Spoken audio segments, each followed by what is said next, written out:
एक बार फिर से सीएम योगी आदित्यनाथ की क्लास शुरू हो गई। एक के बाद एक मंत्री और अधिकारी एनेक्सी पहुंचे, जहां औद्योगिक विकास और ऊर्जा विभाग का प्रेजेंटेशन चल रहा है। इसको लेकर औद्योगिक विकास मंत्री नंद गोपाल नंदी के साथ ऊर्जा मंत्री ए.के. शर्मा, नितिन अग्रवाल भी एनेक्सी पहुंचे। तो वहीं औद्योगिक विकास और ऊर्जा विभाग के अधिकारी पहुंचे, जो एक एक कर अपने विभाग का प्रेजेंटेशन दे रहे हैं। ये बैठक शाम 5:30 बजे से शुरू हुई है और अब तक जारी है। तो मंत्रियों का प्रेजेंटेशन चल रहा है, औद्योगिक विकास विभाग का प्रेजेंटेशन है। औद्योगिक विकास के बाद ऊर्जा विभाग का प्रेजेंटेशन होना है और औद्योगिक विकास मंत्री नंद गोपाल नंदी एनेक्सी पहुंचे। ऊर्जा मंत्री ए.के. शर्मा भी एनेक्सी पहुंचे हैं। नितिन अग्रवाल समेत कई मंत्री वहां पर मौजूद हैं। और हमारे साथ हमारे सहयोगी अनुभव शुक्ला जुड़ गए। अनुभव, जिस तरीके से ये प्रेजेंटेशंस का दौर जारी है, आज के प्रेजेंटेशन में क्या महत्वपूर्ण है, कौन कौन से लोग मौजूद हैं?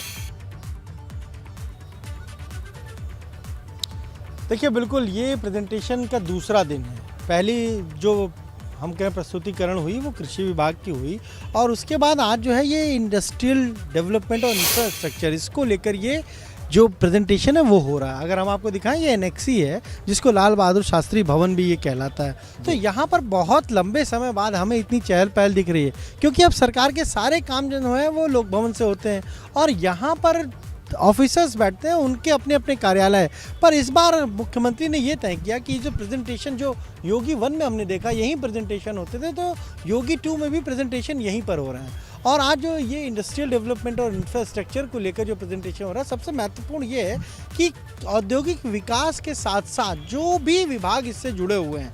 देखिए, अगर इंडस्ट्रियल डेवलपमेंट की बात करें तो जब हम कहते हैं कि इन्वेस्टमेंट कैसे आएगा या इंफ्रास्ट्रक्चर कैसे डेवलप होगा, तो उसमें बिजली भी आती है, सड़क भी आती है, फिर पर्यावरण भी आता है। इसीलिए ये भी विभाग बुलाए गए हैं इस बैठक में। मान लीजिए किसी को इंडस्ट्री लगानी है तो वहाँ पर बिजली विभाग की तरफ से कैसे बिजली पहुँचानी है, इस पर कोई दिक्कत ना हो, इन सारी चीज़ों को लेकर ये चर्चा चल रही है। और हम यहीं एनेक्सी मौजूद है।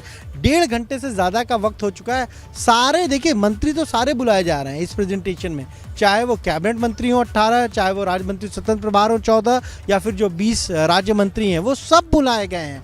और सबसे पहला जो प्रेजेंटेशन हुआ था लोक भवन में, आपको याद होगा किस तरीके से वहाँ पर चीफ सेक्रेटरी ने एक प्रेजेंटेशन दिया था, और वो पार्टी सरकार के 100 दिन का एजेंडा था, 6 महीने का था और 1 साल का एजेंडा था। लेकिन ये जो प्रेजेंटेशन अब हो रहा है, ये विभागवार प्रेजेंटेशन हो रहा है, और इसका मकसद ये है कि कैसे 2 साल के भीतर, एक तो जो बीजेपी ने अपने लोक संकल्प कल्याण पत्र में तमाम वादे किए थे, चाहे महिला कल्याण की बात करें, चाहे गरीबों के कल्याण की बात करें, किसानों की बात करें, युवाओं की बात करें, उन सारी चीज़ों को 2024 के चुनाव से पहले कैसे करना है, ये भी प्रेजेंटेशन में, इसके पीछे भी कहीं ना कहीं सारी चीज़ें हैं। प्रेजेंटेशन में ये भी बात हो रही है कि कैसे यूपी को नंबर 1 बनाना है, कैसे जो $1 ट्रिलियन इकोनॉमी की बात है उस पर भी चर्चा हो रही है। और इसीलिए ये बैठक जब मुख्यमंत्री ने और रखी, इस लिहाज से बड़ी महत्वपूर्ण बैठक है, लगातार चल रही है। आप नजरें बनाए रखिएगा। शुक्रिया अनुभव आपका जानकारी के लिए, अपडेट्स को देने के लिए।